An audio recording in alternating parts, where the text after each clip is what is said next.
I'm impressed. These are the Kitsound Reunion, and welcome to a new video on the Geekanoids channel.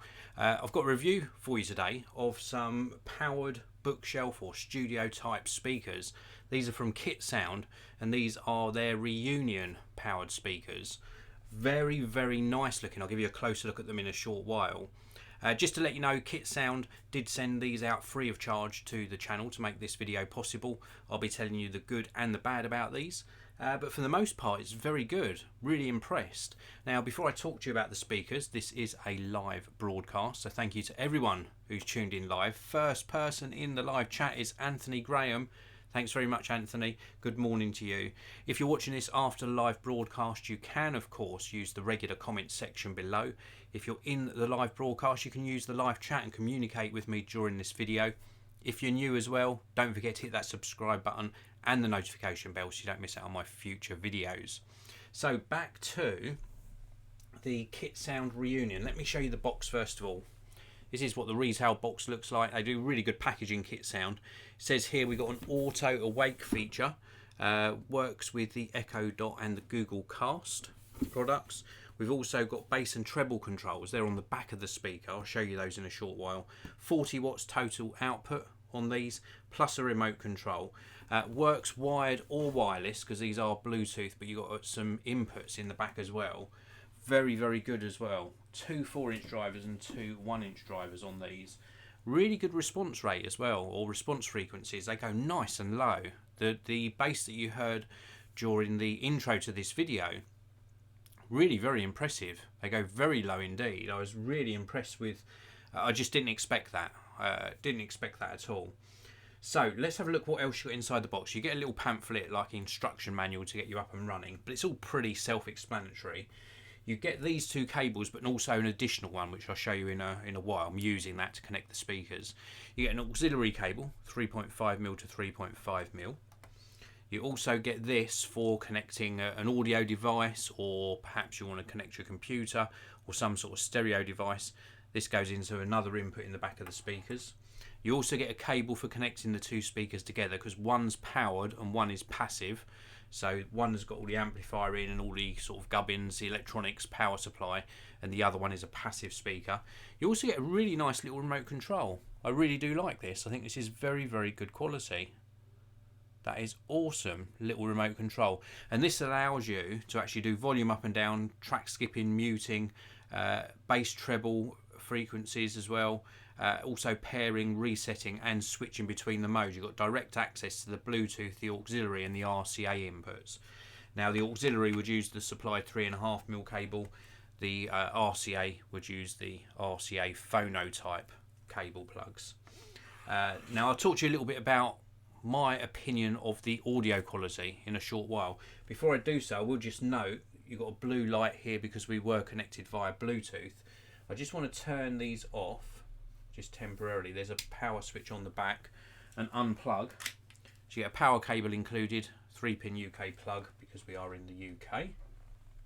Let's just unplug these round the back. I want to show you the rear of the main speaker so you can see all of the controls. Here we go. Let's just undo the terminals. So we've got speaker terminals on the back for connecting the 2 together. So this is the powered one. And on the back here, you can see we've got rotary controls for bass, treble and volume. And that top one, which is acts as the volume control as well, you can also use that for switching modes. And then you've got the inputs. You've got the auxiliary input in the middle, RCA or phono-type inputs down the bottom. And then just here we got the speaker terminals, and that allows you to actually connect the 2 speakers together, because as I say, the other one is passive. Now these look as though they will actually accept banana plugs. You could upgrade the cable for connecting the 2. I'm not sure if that would make a lot of difference. Let me show you the other one. This one's a lot lighter because it hasn't got all the amplifier in. Nice feet on the bottom, nice sort of isolation feet. And then this is the type of connection you've got for connecting the 2 together. It's just a standard little speaker cable included. Perfectly acceptable, does the job. You could upgrade that if you really wanted to. Or as I say, I think pretty much you could probably get away with, don't quote me on this, but these might accept banana plug type connectors if you wanted to use a better quality speaker cable. Now this back section is wood. This is a wooden cabinet all the way round. I'm pretty sure this isn't cold to touch, so I don't think this is metal, or it might be metal covered with plastic, but a nice speaker grill on the front, really nicely done, and this leatherette type finish all the way round, so really nice quality. When I saw the price on these and then I saw the actual quality of the speaker, I must admit I was quite surprised. I didn't expect them to be this high quality finish for the price. So fit and finish, very, very impressed with. Really impressed. Now these are designed to be bookshelf speakers or desktop speakers. They're designed to go on a desk like I've got them here, or perhaps on a bookshelf. And I think they look really nice. I think they've got a very nice aesthetic to them. Very nice finish. They are black, so they will show up a little bit of the dust, but that's a given. That happens with sort of black speakers and glossy black tech. At least these are like a matte finish, so it won't show up quite so bad. The weight to them is really good. Does it quote the weight on here? They're 249 millimeters high, 161 wide, and 180 deep. Not sure of the weight on these, but I would imagine that this one probably weighs about 4 kilos, and the other one probably about 2 kilos. So nice weight to them as well, and that's testament to the build quality. So really very, very good. I wasn't expecting them to feel so good. Now I'm going to come on to sound very shortly. Let's just take a look inside the live chat. We've got Jack Puttock in the live chat. Thank you very much for joining in.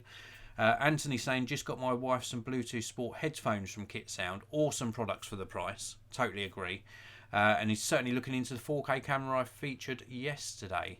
Probably a little while back that. I'm assuming you mean either the Sony AX53 I'm using to do this live broadcast, or indeed the Sony A7 III, which I use for my other videos. So anyway, back to the Kitsound Reunion. Bookshelf speakers, audio quality. I think that the bass frequencies are very good. When they go really deep and you get a very intricate bass trap, they sort of, it sounds a little bit muddy sometimes, just a little bit. It's not a deal breaker, but it's just when it gets very, very complicated bass tones, then a little bit muddied, more so than some other speakers I've tested. But impressive bass frequency. Mid-tones really very, very nice indeed. Nice lot of detail there. Quite a warm sort of signature to the audio on these. And then the higher frequencies sound absolutely fine. Nice amount of detail. Volume wise, they go up very loud thanks to that 40 watt output. And overall, a really good experience. Now, I just want to touch on one thing. Bluetooth connectivity. When I first connected them, I had a little bit of an issue getting connected. I had to disconnect and reconnect. I think a total of 2 times, and then it must have been third time lucky because everything kicked in and has worked fine since. So it's probably just a little bit of glitch my end, perhaps on the smartphone, for example. For this test, I'm using the iPhone XS Max. Connecting via auxiliary cable, I think sounds a little bit better than Bluetooth, and sounds absolutely superb. Be honest with you, didn't use the RCA phone. I haven't got a source to connect into that connector, but it should sound exactly the same as the auxiliary. So that is pretty much it. I'm really impressed overall with both the build quality, the audio quality, absolutely brilliant. They look fantastic, and the price point. Wow, amazing price point. Now I have left a link down in the video description area to where you can pick these up for yourself.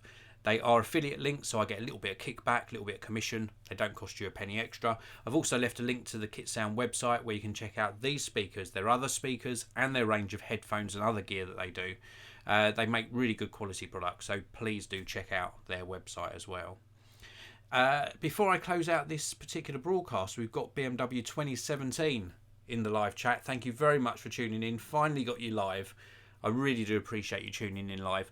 It's really hard for me to do these broadcasts at different times of the day because, as I say, I run multiple businesses, but I will try and do some at other times during the day. It's a request I get quite often, and occasionally, if you do subscribe and also turn on notifications, on occasion I do live broadcasts on a Saturday on the weekend, which might work better for you, so you can always catch me then. That's it for this video. Check out those links. A big thumbs up on this product from me. Thank you very much for watching, everyone. I'll see you in another video very soon.